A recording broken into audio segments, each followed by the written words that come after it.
Okay, so I presume you can all hear me. So we're going to have a look at shapes. This will start off by the most basic shape engine. We'll have a look at creating shapes, editing them. We'll also have a look at the layout for your fixtures because that relies heavily for how your shapes work. And the last bit we'll look at will be pixel mapping and recording that as a palette, because you can use that palette for other fixture types as well. So give me 2 seconds. We're just going to minimize this bit. Okay, so today I'm working on the Titan simulator. If I fire this playback, you'll notice we've got an external visualizer on the left hand side, which is capture, and I've got a show file in front of me to work with. So for the first bit, I just want to show you where you can go for your shapes. To find the engines, shape engines, go to soft key D. You notice it says shapes and effects. You've got shape generator, pixel mapper and keyframe shapes. We are on the latest version, which is 10.1 as well, so you may notice a few changes whilst we go along the webinar today. So to start off with, we need to choose some fixtures. So I think these beams will look alright actually. If I press locate, there we go. So we've got 4 lines of truss, 10 on each line. We'll use those to start off with. So if I go back to the shape generator here, you can see that we can create a shape there. Now, before I create the shape, I do need to double check the layout of these fixtures. So I'm going to go back a step, go to group, so you'll find a grey group button, select the beams group. On your soft keys you've got the options to edit your group layout. So I'm going to go to where it says edit layout. Okay, so that's not too bad. So you'll notice here we've got each line of beams there.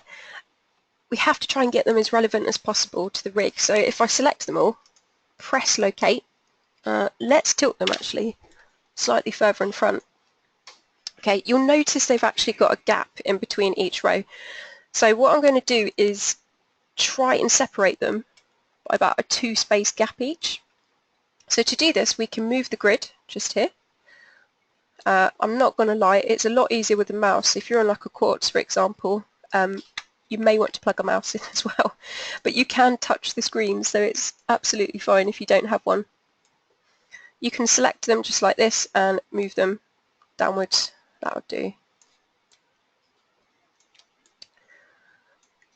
Okay, so we'll look at this more later on when we do pixel mapping, but for now I'm happy with that. I just want to have the grid crop itself around those fixtures. On the consoles you'll have something called a context menu. So this context menu will be on the right hand side of your screen, just about here. But because I'm using a Titan 1 simulator, I don't have that. My context menu is here on my window. All the options are there, so I'm going to select crop grid. There we go, and you'll notice it's now around those fixtures. So I'm ready to actually do some shapes. If I go back to shapes and effects, go to shape generator, select my fixtures, and then I'm going to go to soft key A, create. So with the shape generator, those of you that are used to using the older consoles, the older desks, you're probably used to using this one because it's the first one that Avolites did, and they've decided to keep it quite simple, but there's a lot of stuff you can do with it. You can do pan and tilt, so movement. You've got colour shapes, you've got beams, gobos, dimmer, all sorts. But we'll start off with this one, pan and tilt. You'll have the position shapes window appear on the left. Choose a shape. So I'll go for this one here, tilt saw. So I've chosen one. It looks a little bit boring at the moment, so we can adjust some of the options. All the options are on the right hand side of your soft keys. So you notice you've got 2 adjust options here. First one allows you to change the speed, so you can have it fast or slow. The size allows you to make that shape big or small. If I try it and not be rubbish at this on the mouse, there we go. So I've made the size slightly bigger. I can make it much bigger there as well. The second adjust option has something that's really good called spread. Now this is what looks, for me, much different if I try and change the numbers. If I do a spread of 10, what will happen is the programmer for that shape will count every 10th fixture and then start again. So I've done a spread of 10 and it will go right 1, 2, 3, 4, 5, 6, 7, 8, 9, 10, and that will be out of phase by about, here it says 32.73 degrees. That's quite exact. Let's put it on, there we go. Okay, so we'll say it's about, that's not bad. I'm not amazing with the mouse, apologies, there we go. So this one's on a spread of 10, it's out of phase by 36 degrees. And you can tell, and it will keep counting back round. If you did it on 4, it will count for every 4 fixture along. And this entirely depends on the layout of your fixtures. So when I went to change the layout earlier on, you'll notice I did it because this shape now is following it and starting from the left to the right. Otherwise it wouldn't know where it's going. So you don't have to stop there. You can go to something called direction, so soft key C, and there's quite a few directions that you can choose from. So the directions allow you to tell your shape where you want it to start. So here, there it is, it says it's going left to right. There's one that I quite like. Here it is, middle outwards. We select this one. The shape will start from the middle and work its way out, and it will just loop back round in itself. Okay, so I'm going to press exit and I want to add another shape. So let's do a colour shape. If I go to soft key A, create, go to colour, soft key C, and we'll have the colour shapes window appear. It's worth mentioning that not all of the shapes, colour shapes here, will work for these fixtures because every fixture is different. You'll get fixtures that will have different colour information. Some fixtures may not even accept, say, RGB. They may just have, say, colour wheels. So keep that in mind. Let's try this one, rainbow RGB. Why not? There we go. An amazement of colours. So we have here now a colour shape as well, and we can edit this exactly the same as our movement. For example, if I go to spread here, and I put this on 3, actually let's put it on 4, there we go, you'll notice it's out of phase by about 90 degrees and it will update that for you. The shape is still running left to right for the colour, so the colour is running left to right. I can change that direction similarly by going to soft key C, selecting this direction, middle outwards. There you go, you'll notice it looks a lot better now from the middle outwards. And the last one I'm going to show you, if you press exit once, is go to create. The last shape we'll add on top of this is dimmer. And we could do dimmer sort or spread. I'm going to do dimmer pulse. There you go, so at the moment we have a dimmer pulse, but if I change again, say the spread to 4, or it looks a bit weird, you'll notice it's going left to right every 4th fixture. It starts the shape, it's out of phase by 90 degrees. If I change the direction again from middle outwards, there we go. Shape starts from the middle and it works its way outwards and it just goes back round on itself. So with certain shapes we have 3 shape engines. 2 out of the 3 you can record as a palette, but for this one, just to show you to start off with, I'm going to record it as a playback. If I press record, select a playback here for it to go onto, press clear, fire the playback, there we go, and that's my shape from the shape generator. There's a lot you can create as well. So for example, you don't have to have fancy coloured ones like this. We can, if we wanted to, let's do the source files, why not? So if I use the source files for this example, go to Shapes and Effects, Shape Generator, Create, and I'm going to go to Dimmer for this one and do a dimmer pulse and change the spread to, say, 4, and I'm going to make it slightly faster, just like that, change it so it's outwards, middle outwards, and that's just a simple dimmer shape that you can use for the source files. So there's not for movers, you can do it first for dimmers as well. Again, record, check your record mode, put it on a playback, press clear, and there we go. We've got some funky source files going on. If you put them together, wow, that looks a little bit much, but you get the idea on how you can use shapes. Okay, so that's how you can create a shape, basic shape using the shape generator. What we'll do is next we're going to have a look at editing them. So I'm going to show you how to edit a shape in the shape generator and how you can do that live as well. Any questions throughout today, please put them in the questions box as well. Okay, so I've got my shape. Let's choose, I'll tell you what, let's choose this one. And I've recorded it and I've decided it actually looks a little bit horrible. So I want to change the colour, for example. Best way to do it is press your include button, select your playback for the shape. And what that does is you'll notice if I bring the fader down, the programmer, it's brought all of that information back into it. So we've got the attributes that it recorded on the bottom right where your wheels are. To edit it, I'm going to have to go back into Shapes and Effects, go to the shape generator, and you've got the option here where it says edit. If I select it, there's options. So I've got options to delete certain shapes, so I can just delete that colour if I wanted to, or I can edit that colour. So let's say I wanted to get rid of it. I'm going to go to delete, and you've got the three shapes here. We've got the tilt saw, rainbow RGB, and the dimmer pulse. So if I select this one, the rainbow RGB, I'm now going to press enter. There we go. And it looks less horrendous now, so it's a bit less colourful, but we've still got the tilt saw shape and we've still got the dimmer shape. If you want to edit it, all you have to do is go to Soft Key B, Edit. You can select the shape you want to edit, so I may change the movement on this one. And I'm going to select the tilt saw because that's the one I want to edit first. Press enter, and now it's selected itself onto that, so I can press exit, and once you've done that you have these adjust options to change. So I can change, let's change the spread for example, just there, 19, 20. You can change those. I might make it a little bit slower as well.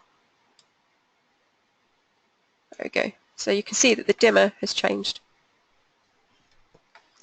And if you're happy, you can press record, select the playback that it was originally on, and we can replace that. So if I press replace, everything that was on that playback before, which was really colourful, is now this.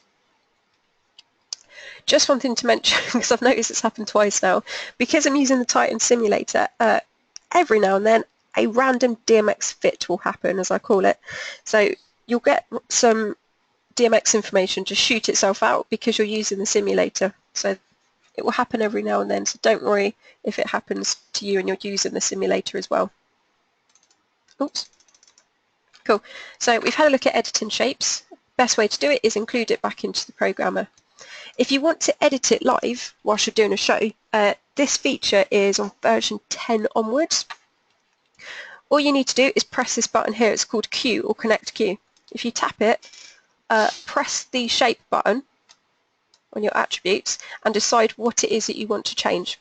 So if you want to change the tilt saw, for example, have that one in blue selected, press enter, and you'll notice on the right hand side of your soft keys you've got at the bottom speed, size and phase. You can change that. You press it again, you've got your spread and your offset. So what I'm going to do is change the speed. That's really, really fast, so I can make it really fast or really slow. And anything that you change here will not permanently save onto that playback. So because you're doing it live, so to speak, it's not going to permanently save, because if I now press clear, oh, it's done a DMX fit again. Give it 2 seconds. There we go. Bring the playback down and refire it as well. So yeah, actually that does look like it saves. Amazing, 10.1. So yeah, actually anything that you change, it now saves onto your playback. That's the way that you can edit it live whilst you're busking. Just think of the way to edit it when you're not doing it live is the include button. This works for all of your shapes. So if you're doing a shape generator, you can do the Connect Q, select your shape button, and then you could say dimmer pulse for this one, then press enter. So that's the way you can edit your shape generator live. With regard to shapes palettes, we'll have a look at that after. What I want to show you now is keyframe shapes.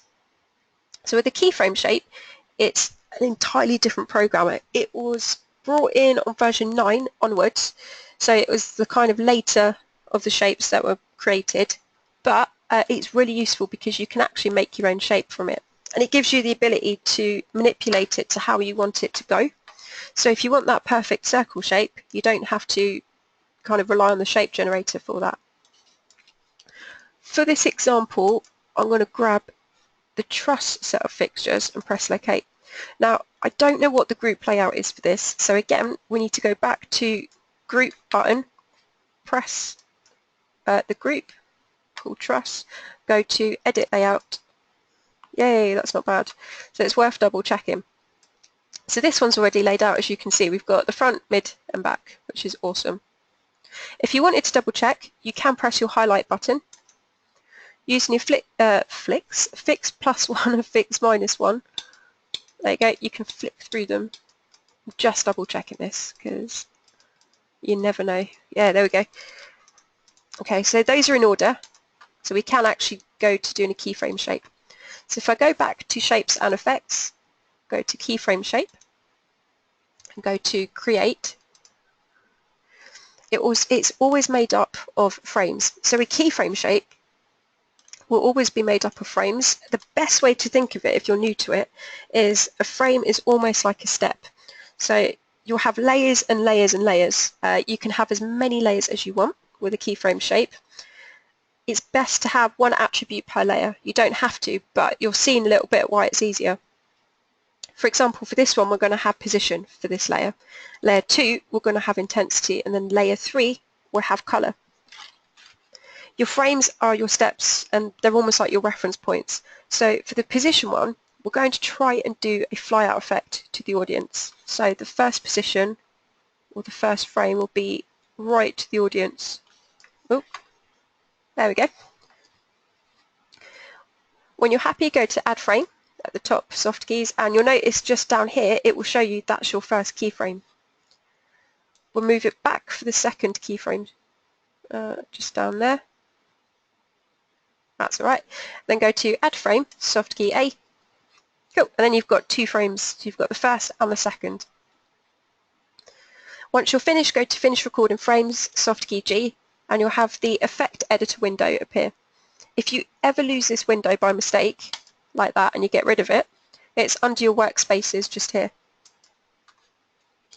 So it looks a bit complex, to be honest, when you first look at it, and you think, wow, what's this? But we'll break it down into sections. So this here is like a lovely graph, and to be honest, the best way to think of it is that this is where your frames are. It's just more of a visual representation of what they are doing. The default is crossfade. If we click here, that's your position 1, which was to the audience. This one here is position 2, which goes back down to the band. And this little thing here, which says number 2, is a big line.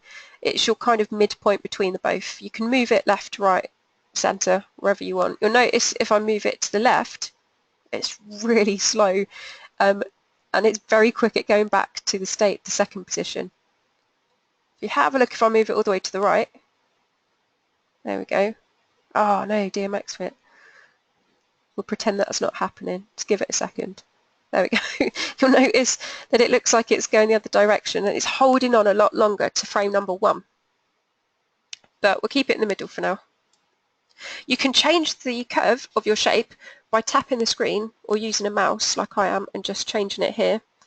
But if you're like me and you're rubbish at it, then on each keyframe you have this option here at the end. So this is like an icon of your curve. Tap it and we've got some presets for you. So at the moment it doesn't look too bad, but it could do with being a bit smoother. We're going to go to ease both. You'll notice the curve from its start into its finishing position for that position is now quite smooth, which means if we do it again for the second one, it will look a lot smoother. So from its beginning to the end, it will smooth gently to the next frame. So we've got some sort of movement. Isn't massively interesting at the moment, so we'll add another layer. So layer 1, we've got positions. Let's go to another one. To add anything such as layers, go to the plus button down here, select the option that says layers, and it will home all of your fixtures back to where they were, so it will take them to their home position. For this one, all we're going to do is add intensity on and off. So keyframe 1, we'll go to intensity, excuse me, and put it on 100%. Add frame, we've got that there. Put the dimmer to 0%, go to add frames, soft key A, and now we've got 2 frames. We'll finish recording frames, and now we've got layer 2, we've got dimmer on and off. But it's a bit hard to see because at the moment they're crossfading between each other, just there. And if you look at the visualizer, it's just a bit of a flicker. There's not really a lot going on. So this is where the snap curve comes in handy. If I go to snap for intensity on, it will hold and hold and hold on, and then quickly snap to frame number 2, which I want to hold off. So if we snap that one, you'll notice it holds itself off all the way to the next bit. So if you have a look at the visualizer now, it looks like we're doing a fly out effect to the audience. Again, we can move this left, right and center. So if I just move that, say this way, there we go, it's changed the way it's going completely. There's also a really good option here. If you select where it says keyframe shape, this is from version 10.1 onwards, we've actually got an option to reverse your shape. So if you press reversed, just there, there you go, it's a bit hard to see, I'll do it again. So if you have a look at the shape, I'm going to reverse it about now. There you go, and it reverses it. That will reverse every single layer that's under that keyframe shape. So if you've got color and dimmer, it does exactly the same for those layers too. Now, it's not too bad, but we can make it look a little bit nicer. So if you go to spread at the top, you've got all these options that were similar to the shape generator, but under keyframe shape. We're going to change it to 3 because we've got 3 rows of truss. And the reason I want you to put it on 3 is if we go to direction, we're going to have it going from the back to the front. So we'll change it to this one. Cool, there you go. So we've got each row of truss separately flying out to the audience rather than doing it all together, and it looks really good. Just for a little bit of colour, we'll add one more layer. So if we go to the plus button here, go to layer, and let's select, oops, not that one, press locate, cool. We're going to add some colour, so you can use your palettes for this. I want to go red, add frame, blue, that's quite dark actually, blue, add frame. So we have 2 frames again, red and blue. We'll go finish recording frames. Awesome, there we go. So we've got red, we've got blue. They're both same as the position and the dimmer layers. They've got a spread of 3. The direction's going from forward, from the back forwards. You can again change the curve, but you'll notice if I move this one all the way here, you can barely see the blue. So if you want to see more of the blue, just move the midpoint, because at the moment the blue is only coming on when the intensity is off. So this is off and this is blue. If I move it to the left, yeah, there we go, we have more blue. And I'm going to put each of these on snap. So it's holding red, snaps, holding blue, just before it turns off. Now keyframe shapes is the only shape engine that you can't record as a palette, but that's okay, we're going to record it onto a playback. So if we press record, select one of the 3 playbacks such as this one, press clear, there you go, we can fire it. Oh, there we go, fire it there. You can control the way that your shape moves on the fader itself. So at the moment you'll notice I'm just running the fader up and down, and when it's up it shows, when it's down it gradually fades out. To do this we'll go to playback options, select the playback for the shape, go to, where is it, fader, soft key C, and you can change the size of your shape and you can control the shape and effect speed on the fader. But to do this you need to select them to go on the fader. If I press exit, you'll notice now when I bring it down and refire it really slowly, it's really gradually, intensity-wise, colour-wise and position-wise, it's quite slow. The speed is really slow. If I gradually fire the fader still, it gets faster and faster until it's fully at the top. And I can bring it back down again really slowly as well. So you can have more control of your shapes that you record just by changing the way that you actually use it on your fader. And that's all in your playback options.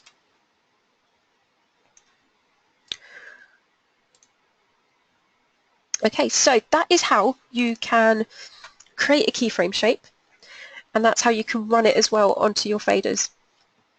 Keyframe shapes, there's kind of endless possibilities with them, so this was just a basic example. You can use them for any fixtures that you have as well. Okay, any questions you've got, just ask them in the questions box. If not, we'll continue with one of the last bits of today's webinar, which is pixel mapping. So if you've got any questions, ask them now. If not, we'll continue with the rest of the shapes.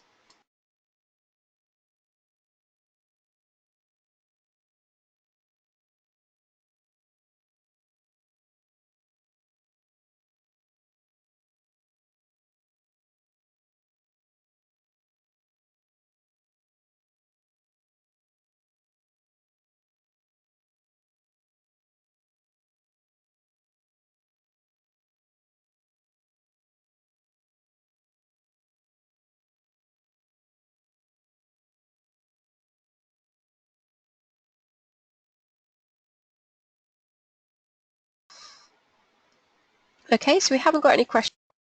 Oops, accidentally did that. So we'll continue with the webinar. Okay, so we've had a look at shape generator. We've looked at keyframe shapes.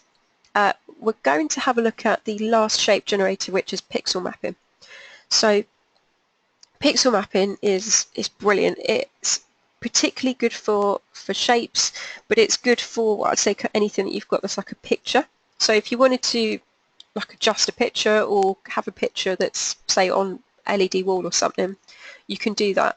But for anything that's a bit more simpler, and you've got some fixtures that are just a few movers and you want to have like a shape that's moving around them, pixel mapping can do that as well.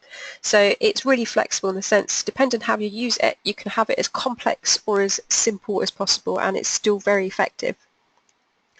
For this one, I am going to record it as a shape palette because I want to show you how you can use it to your advantage for any shape really, any fixtures. Most fixtures will be able to accept a palette that's recorded as global for a shape. So for this example, if I go back to my groups and palettes and select this one, this is the Nexus fixtures, and you can see that these are just dead LED panels. Now I need to have a look at the group layout for this one. So to do this, I'm going to go to Shapes and Effects, Pixel Mapper, and then go to Edit Group Layout and select this group here. And I'm going to zoom out. There we go. So we're in the Layout Editor window. Now these are the fixtures here that we've got. Any fixture that you have that has 4 or more cells will be indicated with the first cell as green and the last cell as red. And this is from version 10 onwards, which is really useful actually, because if you find yourself in a situation where you've actually got some fixtures that are similar to this and you turn up and somebody's rigged them upside down or rigged a couple of them the wrong way round, rather than having to get them or someone to move them to where they're supposed to be, you can, for example, take this one and say, okay, well, this is actually upside down on my rig. I'm going to use the wheel for angle and move it this way. And then what that would do is the programmer will know that that's actually upside down, and it will be able to pixel map correctly whatever shape it is you want to pixel map to it. So it's really useful when it comes to any situation where that happens. So let's put that back. So your grid here is where it gets pixel mapped. So any shapes you create get pixel mapped here. So we need to lay this out to reflect the layout of our rig. So what we're going to do is I'm going to select this row and move it here. Now there is another way that you can do this. If I go to my context menu here at the top, and yours will be on the right hand side if you're on a console, there is the option to go to arrange fixtures, and on the right hand soft keys, if you can calculate the width and the height of how you need them, you can arrange it so that it saves you time and hassle. And you can also do it in a particular shape. You've got rectangle by default, oval or triangle. But because we don't have many here, I'm just going to do, say, a three space gap. Just there. Now you can do this off the grid as well. You'll notice that I'm just continuing off the grid. It's absolutely fine. And you can move the grid if you want to, just like this. So we'll go downwards, exactly the same. We'll do 3 spaces gap. Just try and get it as close as possible as you can to the layout of the rig you've got. And then when you're finished, you go to crop grid, and it crops the grid around those fixtures, ready for us to pixel map. So to create an effect, we go back to Shapes and Effects, Pixel Mapper, then select the group, which is this one here. Go to Create Effect, and it will give you that Effect Editor window back. So the Effect Editor window is used for keyframe shapes and pixel mapping. We've got 4 layers for a pixel mapper, so you can't actually use any more than 4. That's the limit. But that doesn't mean that there isn't a lot that you can do. Here you've got the options to actually see your fixtures and how it's getting pixel mapped. If you don't want to, you can change your fixture overlay and have it as off, so that you don't have to have the fixtures on there. But I prefer to have it on there. Okay, so let's start to make some shapes. If you select layer 1, go to the plus button at the bottom, and you'll notice we've got elements. These are shapes that we've preset for you, and if you have got a particular one that you want to save, just pop it on a USB stick as a JPEG or a PNG file, and you go to this one here, the folder. AB is text, so we'll do some text in a bit, and this hand with a pencil or a pen is free draw, and you'll know my art skills are horrible because I'll do it in a little bit and show you. So for this one, I'm going to select the circle, and I can see that on the effect editor there is actually a circle, but on the visualizer I can't see the circle at all, and that's because the colour information in the pixel mapper is entirely different and separate to your main programmer colour information. This is why we can't see it. So in order to see what we've got, we have to go to this icon here at the bottom left, which is a picture of a sun with a weird black hole in it. So if you tap it, it takes all of the colour information in this programmer, the main one, to 0. So we can see the blob. Now once you've just selected your shape, at the bottom you've got options to manipulate it. So I can zoom in with my circle, I'll put it there. You can add a border. We can make it look like a donut or some sort of ring shape. Move the X and Y position. There's loads of stuff you can do. And if you've got a pointy object, like a pointy shape, you can add points and so on. To change the colour, you can only have one colour per layer. So select the layer, go to colour, just here, colour bar, and choose a colour. Let's do blue. Now at the moment, it's nice, but it's a bit boring. It's not really doing much. So to get it to do something, we have to animate it. Select your circle or your shape, go to the plus button, and it will see all the animations. You can have more than one animation, and certain animations such as these 3 at the end will only work if you've got an existing animation. So let's try this one. There we go. So at the moment I've got this animation.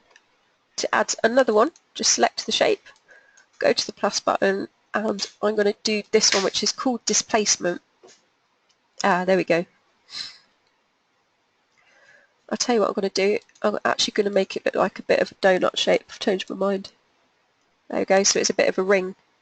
And you can keep going back and forth, changing your animations and your actual shapes as well. Each animation has options to manipulate, so you can make it faster if you want to. So we've got speed for this one. Wow. we've got in and out time. So if I move the time so that it holds, there we go, and try and match it with the out time. Gosh, that's really fast. Make it really slow. We can have it so it looks like it's bouncing a bit.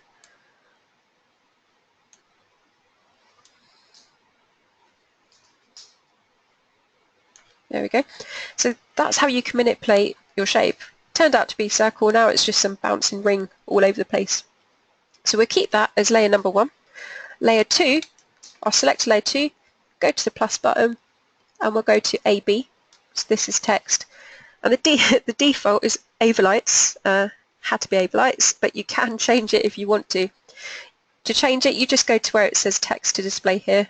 You can put it as your name, whatever you need to. Font, you've got different font styles. You've got quite a lot. You've even got wingdings. Wow, let's have a look at that.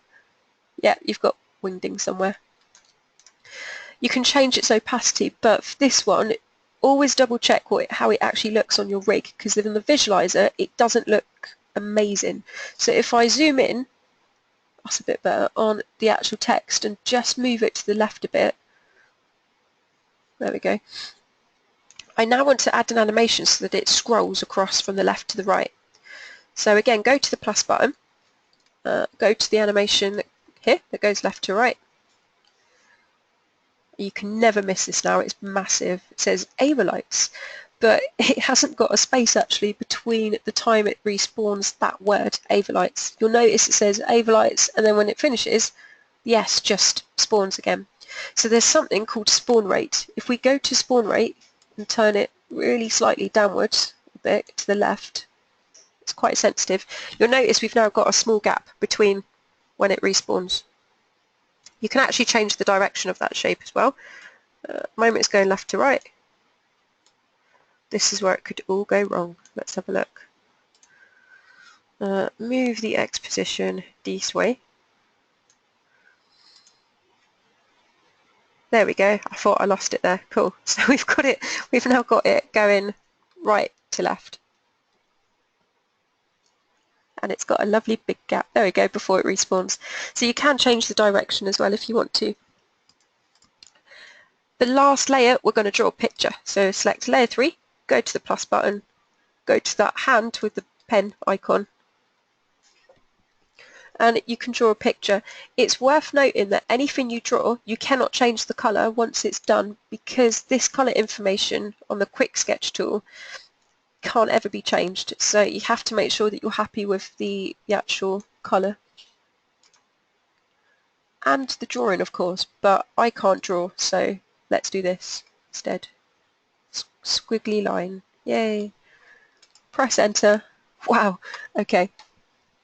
So apart from the fact it's not the best drawing in the world, we are going to change that and move it, because at the moment it's actually right at the front of everything. So layer 3 is at the front. The highest layer, which is layer 1 at the top of the list, is actually the one that's in the background. So to move your layers up and down, tap the layer you want to move, look at the 2 arrows here, up and down, and just press twice up. That's a bit better. I'm going to change the opacity of my picture, so we can select it and just, there we go, make it look less horrible. And lastly, we're going to animate it. So if I press the plus button, how can I even make this look not too bad? There we go. And I'll add another animation. We'll add displacement.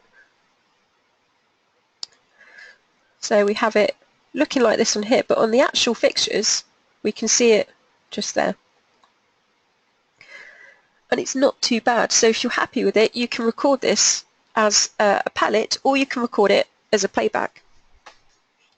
I'm first of all going to record it as a playback. There's a reason why in a second, because we'll have a look lastly at pixel map and masters. So if I press record, check your record mode for this one, select a playback to put it onto, and then press clear. There we go. So we'll use this one in a little bit, but the reason that I'm not is because we're going to record one last pixel map effect. So we're going to select this one, press locate, go to the pixel mapper, create effect. We're only going to use one layer, There's a reason for it, and it's so we can use this as a global palette for other fixtures. Go to the plus button and let's do a square. Remember, go to the black hole sun and change the width and the height of it so it looks like a rectangle. That's okay. Give it a colour, so we'll select layer 1 and I'm going to give this colour red, something like that.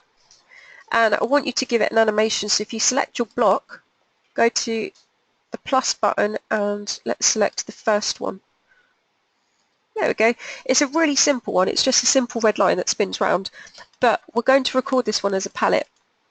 So come out back to the root menu, go to Open Workspace Window, soft key F, and you want to find this one that says Shapes and Effects.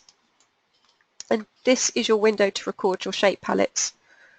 So just like an ordinary palette, just tap one of the empty spaces, name it PixMap,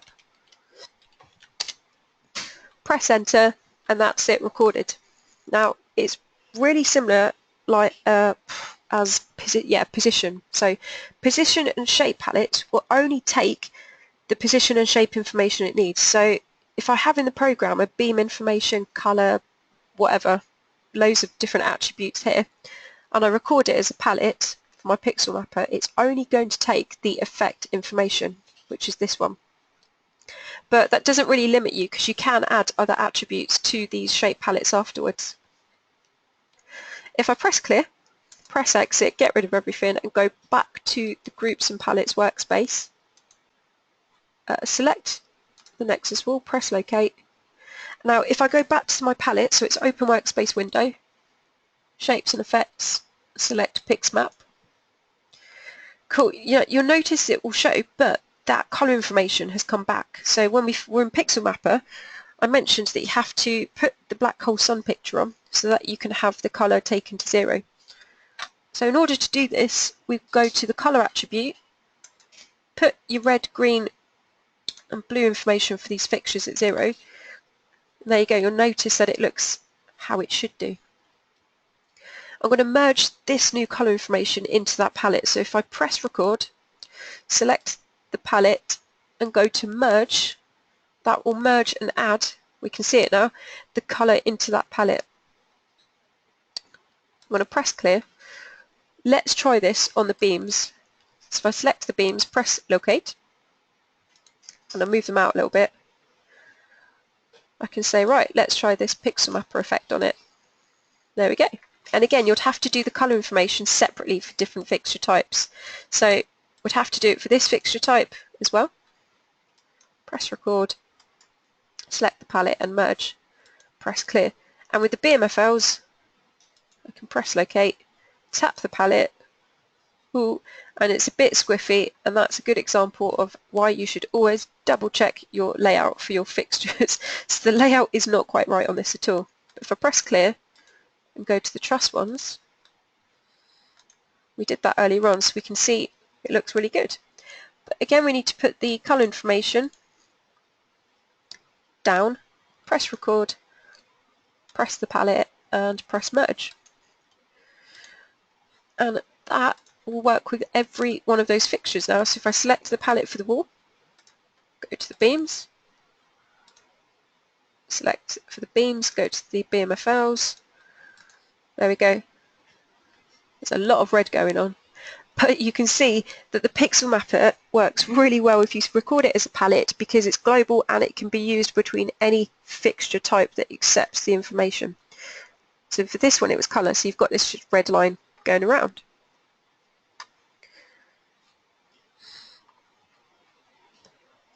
Okay, the last thing that I wanted to show you is more as a pixel mapper layer master. So it allows you to have all your layers on your pixel mapper that you've created separate and onto different faders, and this means that you can have more control of when each layer arrives. So what we'll do is we'll use that lovely one that I did earlier on. There we go, 3 layers, bright and colourful, and it just has Avolites on it. So we have 3 layers for this. I want to put each one of these layers, so the shape that I drew on one, Avolites on another, and what was it I did? The Rin shape on here. This will allow me to have more control, but it also lets me change the colours as well. Best way to think of it is you need to think of it in two steps. The first thing we have to do is include it back into the programmer. So press include, tap your pixel mapper effect, and it's back into the programmer now. Go to Effect Editor. Now, if I select layer 1, you'll notice that on here it says Use Master. If we tap it and toggle it on, that means we're now going to tell this layer to listen to an overall master fader. Press layer 2 and do the same. Go to Use Master, turn it on. Layer 3, Use Master, turn it on. And now we have to press record and record this onto a separate playback. So we'll pop it on here. That's the first step done. We put Use Master, turned it on, and have recorded it on the playback. Second bit, go back into record, go to Soft key E, create master. There's loads of masters you can do, but we want this one, Pixel Mapper. And now you can assign each layer onto a fader. So if I go layer 1, put it onto this free playback.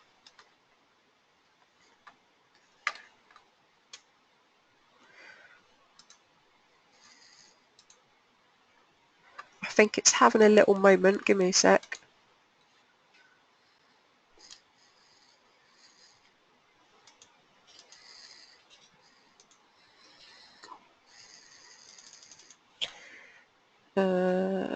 Right. Oh. Let's try that again. Press include. That one. Okay, so go back into record. Create master. Pixel mapper. We'll do layer 2, continue from there onto here. Yeah, there we go. Layer 3 on there. I think it had a fit. So if we press clear now and press exit, if I try and fire this one, which is layer 1, I can't see anything at all. That's because you always have to have this one fired at all times. So this one has to stay on. And this is the one that we recorded that had to use master on. Now, if I fire, there we go. So layer number 1 was this one, my shape that I drew. And you notice it's still pink. And that's because the squiggly line was done with the quick sketch tool, so I can't change the colour. Layer 2 is this one, and you'll notice that it has no colour, and that's because we're going to change it in the main programmer. Layer 3 was Avolites, so we'll change that too. So if I go to the palettes here, to change a layer colour, you select that layer, which is here. So we've selected this. We can change it by using the palettes.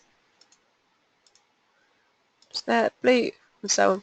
I can then bring up this layer, which is the Avolites one, tap and select this one. There you go, we've got, oh wow, got it in yellow. You can see we've got it in red as well. But you can't do it for this one. If I bring both of these layers down and press clear, and then wait for the DMX bit, okay, you notice that it will stay onto the colour that you last did. So that's not called a Pixel Mapper Layer Master. It just allows you to have a bit more control of your pixel map effects rather than having to treat them all as one effect.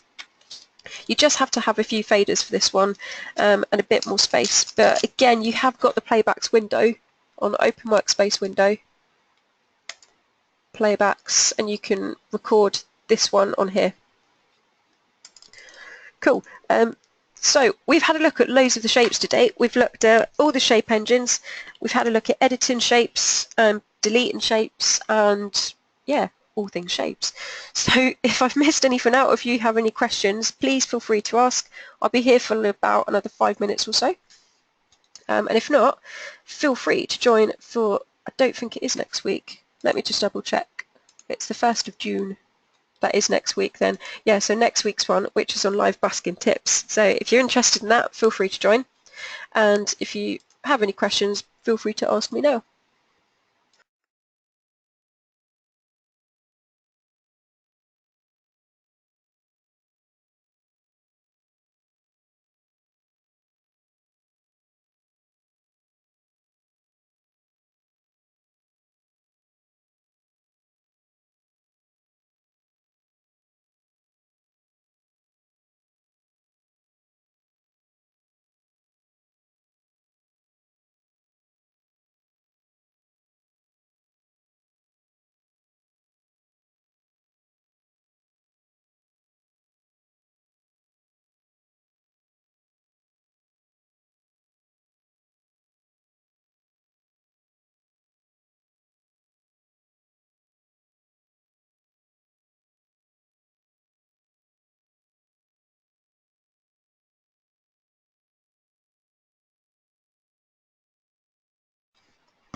Okay, sorry, I was just reading the questions. So we've got a question asking if you can copy shapes, excuse me, from say layer 1 to layer 2. I'll tell you what, I will show you this one. So I'll give you a really good example. Let's release all the playbacks. Let's release them all. Press clear, bring that down. Okay, using this lovely one I did earlier, we'll include it back in the programmer. We'll pretend that we're still programming this one. Okay, so for example, where's this? There it is, a circle. When it comes to copying, you can usually use this button here. So when you do playbacks, you can copy them. So just example, if I said, okay, copy this one there, you'll notice it will copy directly layer 2 to layer 4.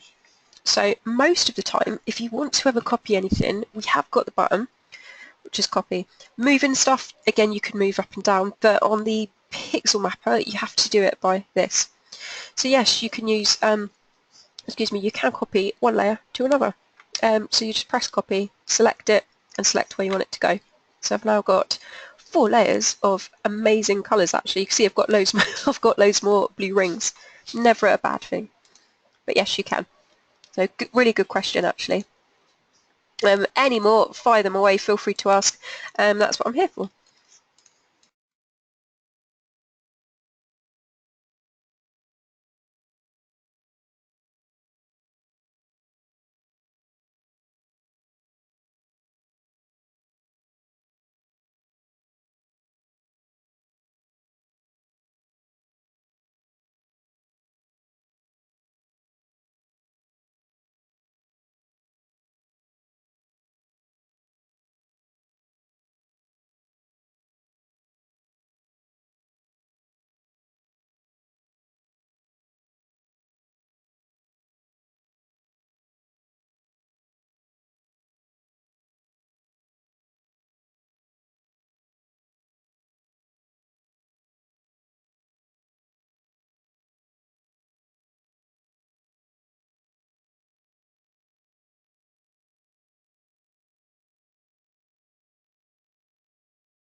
Okay, that's right, no worries. Another question, which is again a really good question. What resolution do you recommend when entering in your own shapes? I wouldn't, to be honest, no, but I would say nothing too high. If you're doing something that's like photoshopped and looks very detailed and you're amazing on that, I would definitely say just try and make it slightly lower res. If it's too high, it's going to be a bit difficult, so try and do it slightly lower. JPEG, PNG, the kind of typical picture files tend to work really well. One thing I usually get asked is, can you do video? And the question would be no, just pictures. Video, we've got kind of AI for that as well, and that's a whole different realm. But yeah, picture files, you can animate them. Just make it, I wouldn't say like a too high resolution when you decide to do those.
thank you very much for coming to today's webinar. If you have any more questions, feel free to email me. If not, hopefully I'll see you for the next one next week.